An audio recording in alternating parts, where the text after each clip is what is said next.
Gente, sejam bem-vindos a mais uma live do Movimento Gestão Salvar Negócios. Aqui a gente te mostra o caminho para você ter um negócio de sucesso, aumentando seus lucros com ações que estão totalmente ao seu controle, sem perder a qualidade de vida. Eu sou Raquel Travassos. Eu, Amélie Gomes. E hoje o nosso episódio é sobre o quê? É sobre por onde começar na crise, né? Em meio a essa confusão toda, né? Então, geralmente, por onde a gente começa, né? É aonde aperta o calo, né, Raquel? Aí, sempre a gente vai procurar o caminho, naquele desespero, procura o caminho que vai matar o problema maior. Mas será que é essa mesmo a forma mais tranquila e correta de ser feito? O que a gente tem que procurar, o que a gente vai fazer, é fato, mas o ideal é que a gente procure de uma forma controlada, né? Que a gente veja bem o que a gente de fato vai fazer, para a gente até não mexer no que está funcionando, né? A ideia é essa, né? E esse o que a gente vai mexer, alterar, ou até aumentar, diminuir, né? É que é importante a gente ser bem cirúrgico, né? Diagnosticar bem aonde, em que ponto tem que mexer, porque senão pode dar mais problema do que de fato a pessoa tem, né? E como assim a gente pode fazer em procurar esse o quê, né? Em primeiro lugar, é você ver qual a sua lista de problemas, né? O que de fato você tem que envolve o seu negócio e que está te trazendo problema. A ideia é listar mesmo, gente. Lista, sem pensar muito nesse momento, sai falando, sai escrevendo o que dói, o que pode ser afetado por toda essa condição. Listem. E depois, qual é a ideia, né? É chamar quem te ajuda no dia a dia, né? Não pense sozinho, né? Pense sempre com aquelas pessoas que conhecem o seu negócio, que estão ali no seu dia a dia. E isso vai, dependendo do seu negócio, né? Você pode ter a pessoa que é o seu braço direito, mas pode ir ao estagiário, ou dependendo do seu negócio, se você for um restaurante, se você for um salão de beleza, aquela pessoa que você acha que, de repente, está até mais longe, mas que ela tem também uma visão e pode te dar uma ideia de onde, o que você deve mexer, né, Raquel? Com certeza, né? E como você falou, a gente tende a começar pelo que dói mais, pelo que está gritando mais alto, né? E é claro, se aquilo está doendo, está gritando, é natural que a gente vai olhar primeiro para aquilo. Mas o que a gente quer sugerir para vocês, quando a gente fala, né, como recomeçar em meio à crise, tá bom, aquela determinada coisa, aquele determinado problema está gritando, está doendo muito. Eu preciso fazer alguma coisa para diminuir, para estancar esse sangue. Mas para você não esquecer todo o resto, que influencia nisso, inclusive. Então, liste todos os problemas, como a Mary falou aí, que você tem, listando o que você tem que fazer para se recuperar dessa crise, ou se você está vivendo um momento de oportunidade, né? Porque a gente está sempre olhando para o lado negativo, mas tem pessoas que estão vivendo nesse momento difícil que o mundo está vivendo, um momento de oportunidades, ou que conseguiu ressignificar o que essa crise se tornou para o seu negócio em um novo negócio, em uma nova forma de atuação. E essas pessoas também têm um grande desafio de listar tudo o que elas precisam fazer para se reinventar, para manter esse novo negócio, para se manter estável nessa nova atuação que ela tenha vindo a encontrar. Então, a nossa sugestão é que vocês listem aí tudo o que você pensa que você precisa fazer. Eu preciso aumentar as vendas, eu preciso reduzir meus custos, eu preciso fazer um projeto de reforma da loja, eu preciso vender a minha loja, porque a minha loja, eu estou sem dinheiro, eu não vou conseguir manter, eu vou fazer no online. Tudo o que... De repente, ir até o cliente, né? De repente, ir até o cliente, né? Porque, por exemplo, tem salão, né, que não vai até o cliente. Hoje em dia, a gente já tem serviços de aplicativo, né, tanto para maquiagem, quanto para unha, enfim, que vão até a casa do cliente. Será que isso não se adequa ao seu caso? É pensar nessas oportunidades, né? Exatamente. E aí, né, depois que a gente relaciona tudo o que a gente precisa fazer, a gente precisa entender por que a gente vai fazer aquilo. E, num primeiro momento, quando a gente fala isso, né, parece um pouco ingênuo, parece um pouco assim, elas estão doidas, né, de falar por que eu tenho que fazer aquilo. Eu estou fazendo isso porque eu estou com uma crise, porque meu negócio vai fechar, porque eu estou sem dinheiro. mas é entender o porquê de cada ação que você entendeu que você precisa fazer para recomeçar. Então, digamos que na sua lista aí do que você tem que fazer, você tem identificado que você precisa aumentar as suas vendas. Um dos itens na sua lista é aumentar as minhas vendas. E aí, quando você vai aumentar as suas vendas, você vai se perguntar, por que eu preciso aumentar as minhas vendas? Se você der uma resposta vaga, como essa, do tipo, eu preciso aumentar minhas vendas porque o mundo está em crise. Às vezes, essa ação que você escolheu para fazer não é a melhor. Aí vamos parar para pensar um pouco nessa ação, né? Aumentar as vendas. Será que você precisa aumentar as suas vendas? Ou será que você precisa manter o seu nível de vendas igual ao de antes da crise? Para você ter essa resposta, você vai precisar ter um negócio estruturado. Então, você vai precisar saber qual que era o seu faturamento, qual que era o seu lucro, quantas vendas você fazia, para poder saber para poder saber agora como é que estão os meus custos, como é que estão as minhas receitas.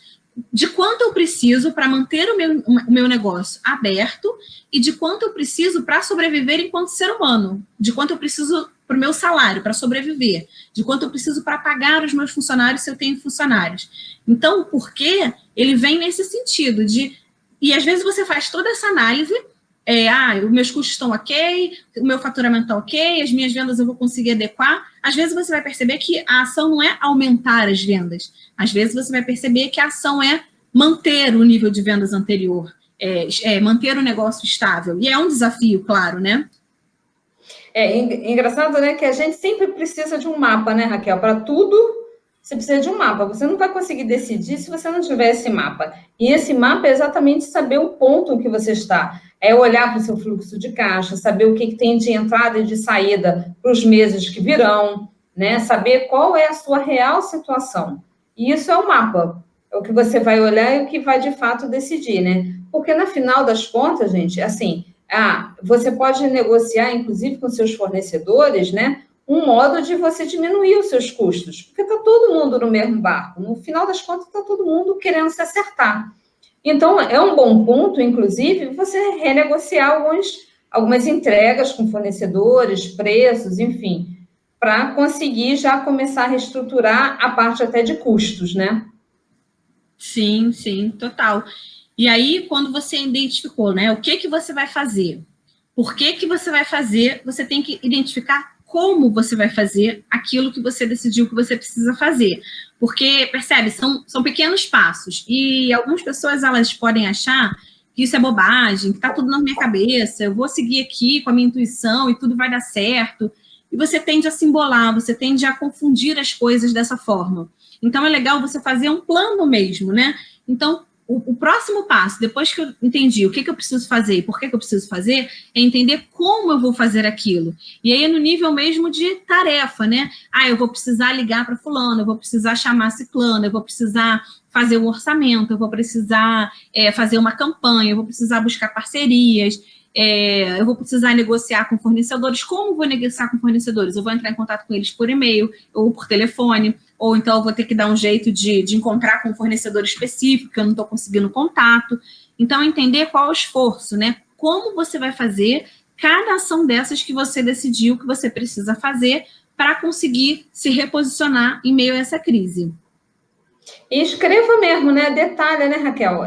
Faz assim, bem, de forma clara, como se você estivesse passando para um funcionário, né? E isso tivesse que estar claro para ele, porque com certeza você não vai estar sozinho nessa, né? E aí você, de alguma forma, você vai ter que explicar. Se aquilo tiver bem claro, significa que a tendência, né, é que de fato a coisa dê certo, porque está todo mundo entendendo as condições que estarão daí para frente, né? Sim, com certeza. E depois que você define como você vai fazer, você vai precisar entender quanto vai custar, né? Isso é uma coisa que às vezes a gente negligencia ou a gente acha que vai dar. Não, acho que aqui uns R$500, R$1.000 vai resolver. Nem toda ação ela vai te custar alguma coisa especificamente em dinheiro, às vezes só vai te custar tempo. Mas muitas das ações que você, porventura, decida que precisa fazer, elas vão te custar dinheiro. E é importante você ter essa noção, nesse momento que você está estruturando um plano, de quanto vai custar cada coisa que você precisa fazer. Porque isso vai te embasar, vai te ajudar, inclusive, a priorizar. Porque dependendo de quanto é, se você não tiver o dinheiro, essa ação, por mais importante que ela seja, você vai ter que fazer alguma coisa antes para conseguir dinheiro para poder executar aquela ação, né? Isso aí.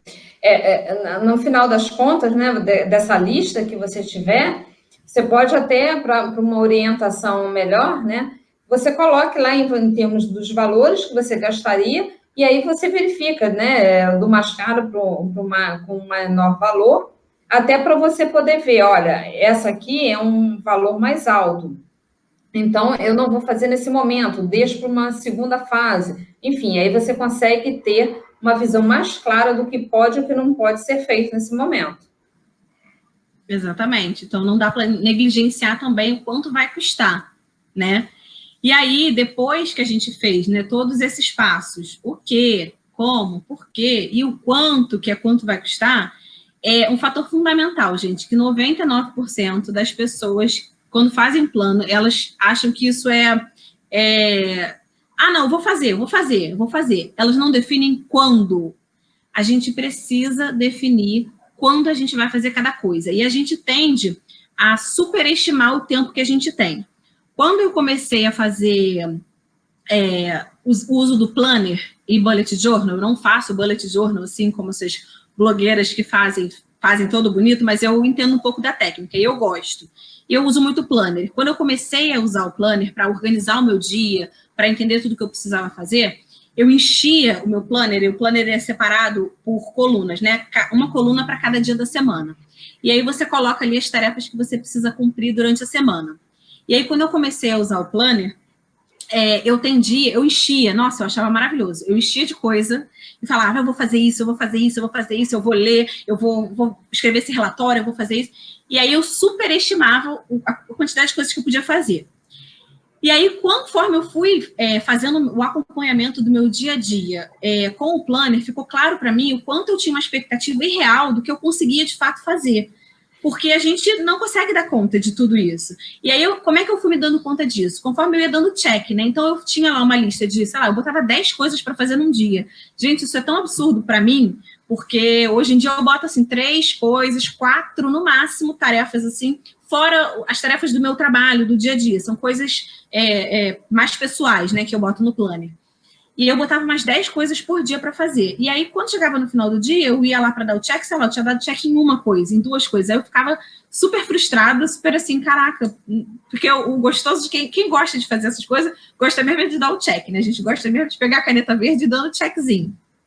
E aí... Eu acho engraçado, hein, Raquel? Por exemplo, você tem um softwarezinho, né, que é praticamente um planner, que é o Wanderlist, e cada vez que você dá o check, ele faz um barulhinho. Plim!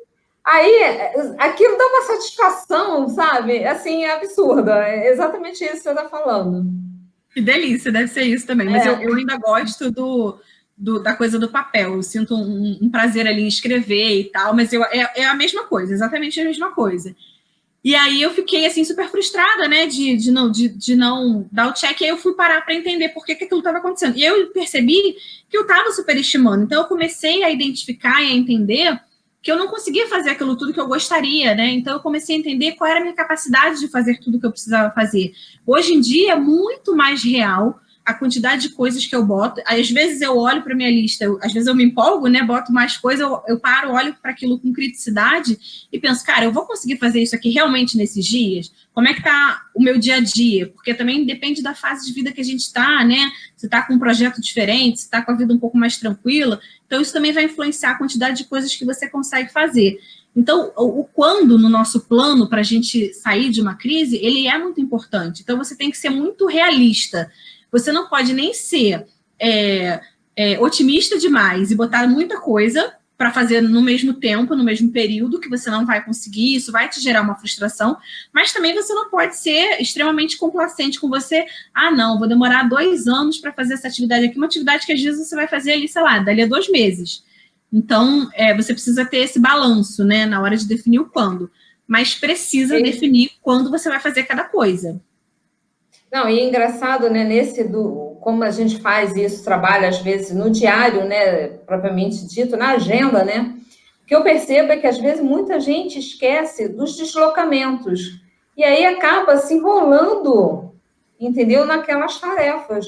Porque, principalmente, se você vai negociar alguma coisa, você vai em algum lugar, você vai comprar alguma coisa, você precisa considerar o seu tempo de deslocamento, principalmente nas grandes cidades que o transporte é um absurdo, né? Você gasta muito tempo. Então, alinhem também isso sempre, né? Quando você vai colocar, eu, por exemplo, uso muito a agenda do Google, né? Eu sempre coloco lá, ou eu dou espaço, eu digo especificamente qual é o tempo que eu vou gastar de deslocamento. Isso também é importante, né? É um detalhe que faz a diferença também. Você me lembrou de uma coisa, uma dica muito legal que eu acho quando a gente está falando de planos, né? E a gente está falando aqui da construção de um plano, né? Então a gente já falou que a gente precisa pensar no que a gente vai fazer, em como a gente vai fazer, por que a gente vai fazer, quanto isso vai custar, e agora a gente está falando de quando, né? Quando a gente vai fazer cada coisa. E aí eu falei do uso do planner, só que uma coisa que eu acho que a gente não fez a correlação, que é legal a gente falar, é porque quando a gente está estruturando um plano, ele está ali apartado, né? Ele é um documento, geralmente, que está ali numa planilha, ou está ali num canvas, numa parede, e está uma coisa assim distante do que você está ali no dia a dia. E eu acho que uma grande dica que eu dou, e que foi uma coisa que eu fiz para mim, que deu muito certo, é quando eu percebi que eu tinha esse plano de ação lá, completão, em algum lugar, mas que eu tinha que trazer ele para o meu dia a dia. A forma que eu encontrei de trazer o meu plano de ação para o meu dia a dia foi com a utilização de um planner. A Mary usa aplicativo. Enfim, não precisa ser um planner, não precisa ser uma agenda, pode ser algum lugar que você use no seu dia a dia, onde você liste as coisas que você tem que fazer. Então, se você já não tem o hábito de listar as coisas que você tem que fazer no dia a dia, eu já sugiro que você liste. Nem que você faça, eu montei, né, Mary, uma agendinha semanal. Hoje em dia vende isso pronto nas lojas americanas, em qualquer loja tem esses planners semanais, que tem cada dia da semana assim na vertical, as colunas, e você vai listando ali tudo que você tem que fazer. É legal você fazer isso. Primeiro, porque te dá uma noção de tudo que você tem que fazer naquela semana. E segundo, que quando você está fazendo um plano de ação, você tem que trazer essas ações do seu plano para esse seu planejamento semanal.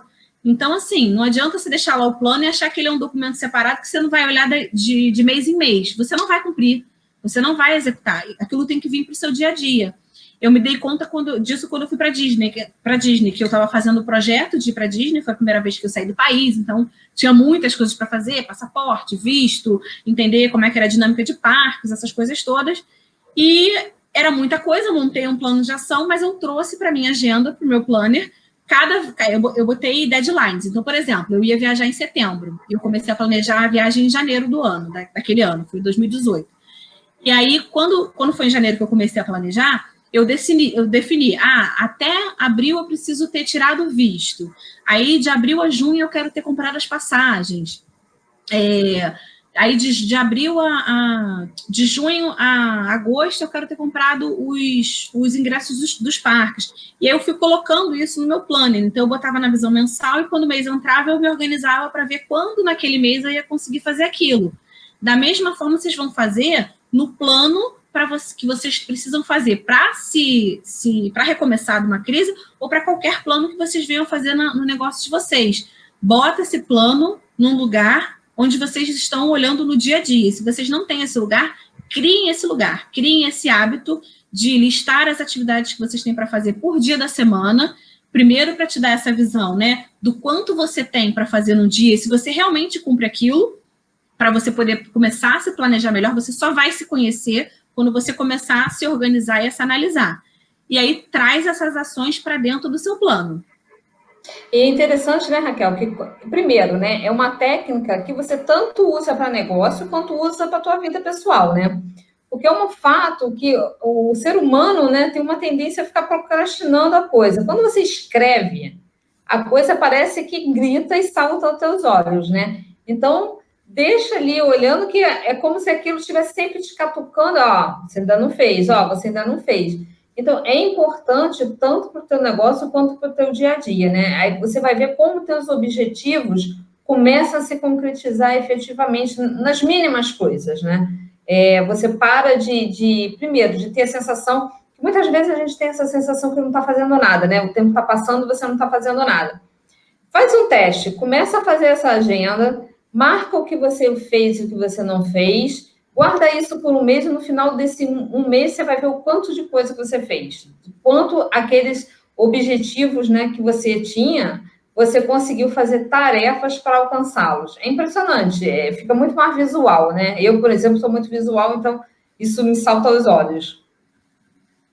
Ou pelo contrário, né, Mary? Às vezes a gente pode estar num cenário desse, onde eu faço muitas coisas e acho que eu não estou fazendo nada, e quando eu boto no papel, que eu organizo ali aquilo por dia da semana, e eu acumulo num mês, eu vou olhar para trás e vou ver o quanto eu produzi, ou achar que eu estou fazendo muita coisa, ou que eu estou fazendo muita coisa importante, e chegar no final do mês e perceber que tudo que eu fiz não está me levando para onde eu quero. E aí faz a conexão com a live que a gente fez na segunda-feira sobre visão. Tudo que eu estou fazendo está realmente me levando para a minha visão?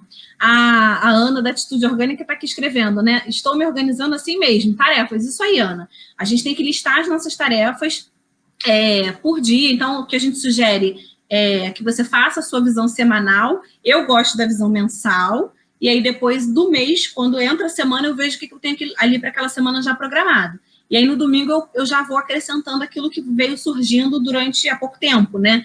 É a melhor forma da gente começar a ter noção de tudo que a gente tem para fazer. Se você quiser, né, ser mais, assim, rigoroso e tal, e controlar mais o que está sendo feito, eu controlo um pouco por cor, né? Como eu disse, eu sou bem visual. Então, por exemplo, se eu tenho os objetivos, 3 objetivos que são para o meu ano, né? Tanto para o meu negócio quanto para a minha vida pessoal. Eu dei 3 cores lá para ele. Então, ao longo que eu vou descrevendo a minha tarefa, eu pinto essa tarefa com aquela cor. Então, eu sei que aquela tarefa está colaborando para eu atingir aquele objetivo. Então, claramente, eu fico distribuindo na minha semana ações que eu tenho que fazer para cumprir os meus 3 objetivos. Isso torna-se muito mais claro para a pessoa ver, opa, eu estou indo em direção ao que eu de fato quero, ou aquilo está me afastando do que eu quero, porque eu não estou colocando nenhuma tarefa, né, daquela ação, daquele objetivo que eu gostaria para aquele ano. Acho essa correlação também muito importante. Sim, e tudo é um exercício, né? É a prática, é a criação do hábito, porque para a gente, né, é muito natural essa coisa de desmembrar uma ação grande em ações menores e ver uma sequência lógica. Isso está muito no nosso sangue, porque a gente já trabalha com isso há muito tempo. A gente tem essa característica, né, mais lógica e mais processual, mas para quem não tem, é o hábito, é o exercício de fazer aquilo diariamente que vai te levar para você fazer aquilo que você precisa fazer, para fazer com excelência. E antes da excelência vem a frequência. Antes de você querer estar planejando o seu plano de recomeço ou o seu projeto dos sonhos perfeitamente, começa um passo de cada vez e faz todos os dias. Garante a frequência daquilo antes de exigir de você, mesmo que você esteja fazendo com perfeição aquela técnica, né? Isso é uma coisa legal de falar. E aí, assim, é um crescimento, né, Raquel? É um crescimento. Vocês mesmos vão achar o ponto que melhor funciona para vocês. Isso é que é o gostoso de ver. Você aprende uma técnica e depois adapta à sua realidade. Isso que é o gostoso e o tranquilo de se fazer. Sim. E aí, assim como o custo que a gente falou, né, o quanto custa fazer cada coisa que você definir fazer no seu plano, o quando você vai fazer, definir quando você vai fazer cada coisa, é um outro item importante para te ajudar a priorizar, né? São 2 elementos bastante importantes que são decisivos. Então, primeiro você vai definir o que, como, por quê, e aí quando você está no quando e no quanto, esses 2 elementos principalmente vão te dizer, se eu não tenho dinheiro para fazer, isso já é um fator limitante, então já te impede de deixar essa atividade como primeira, como top 1 da sua lista.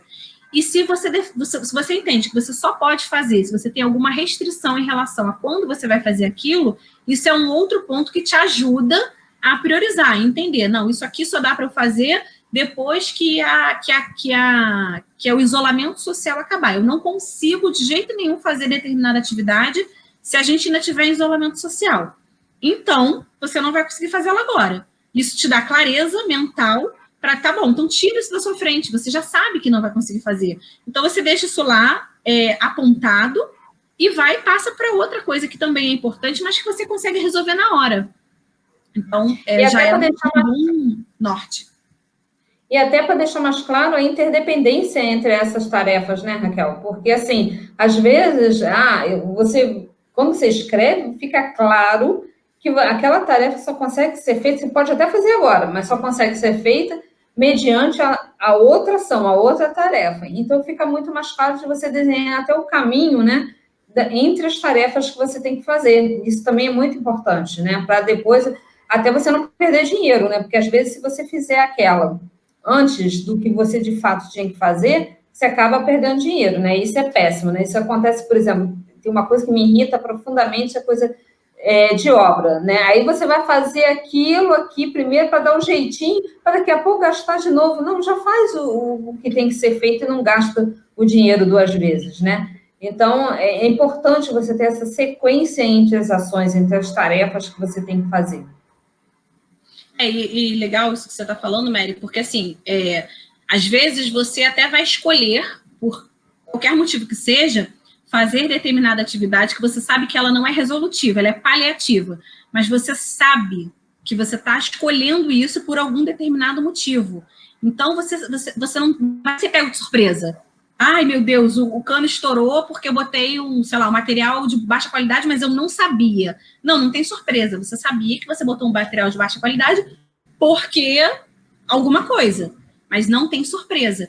E é muito comum, quando a gente não tem essa visão sequencial das coisas que a gente tem que fazer e da relação que uma atividade tem com a outra, muitas vezes, a gente se atropelar.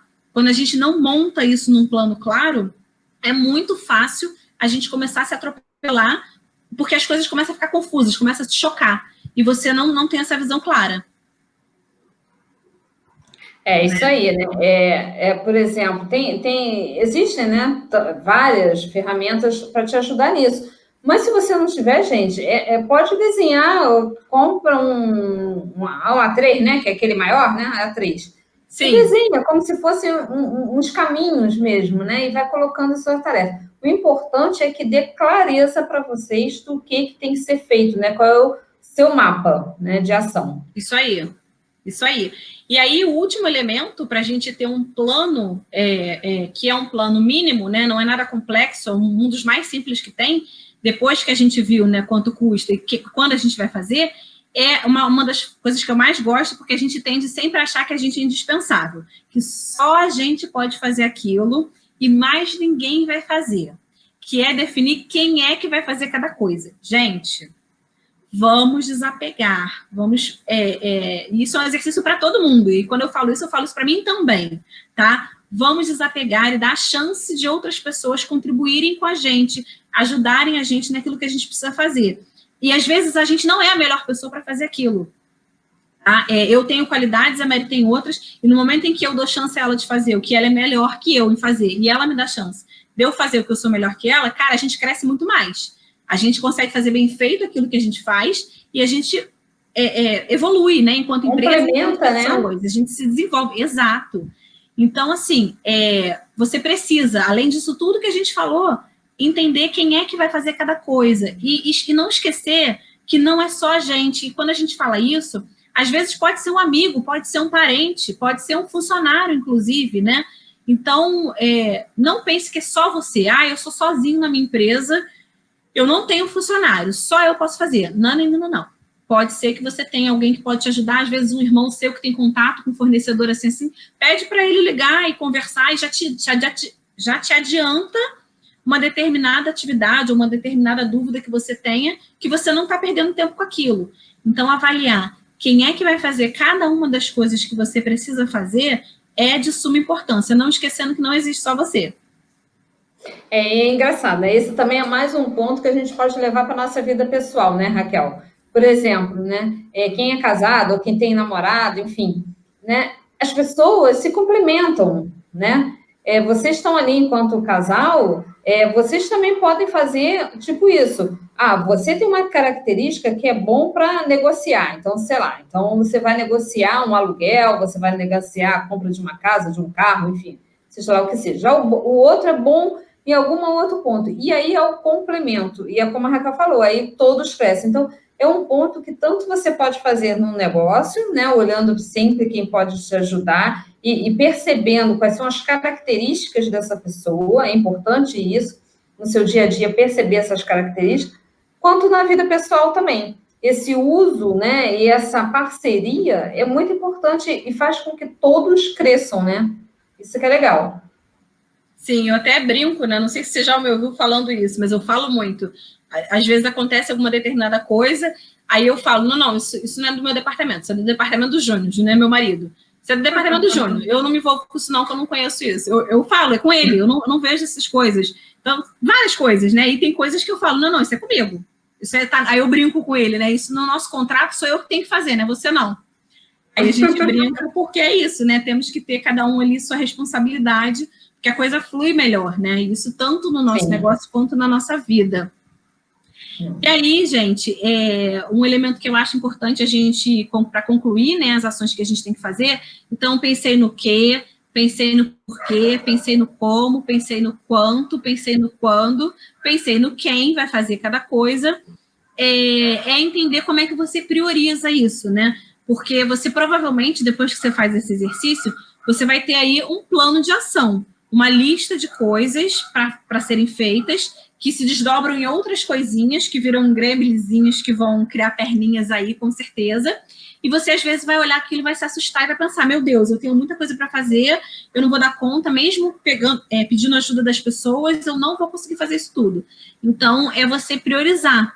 E aí, uma forma que você pode usar para priorizar um plano de ação ou algumas ações que você tenha é medir o esforço e o impacto daquilo na sua vida ou de acordo com a visão que você tenha de negócio.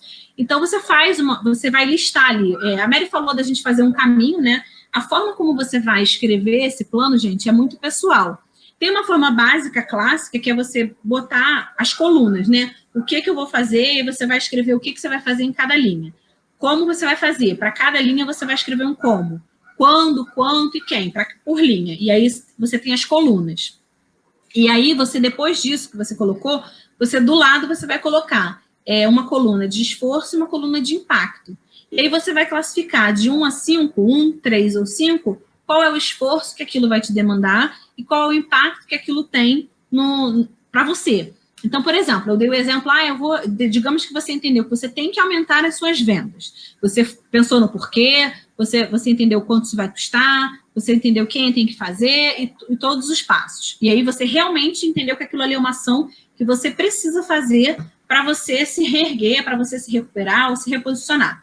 Qual é o esforço para você aumentar suas vendas? Você vai ter uma clareza de esforço, 1 sendo baixo, 3 sendo médio, 5 sendo alto, porque você entendeu como você vai fazer isso. Então, digamos que para aumentar minhas vendas, eu vou fazer parcerias e eu vou aumentar a minha atuação nas redes sociais.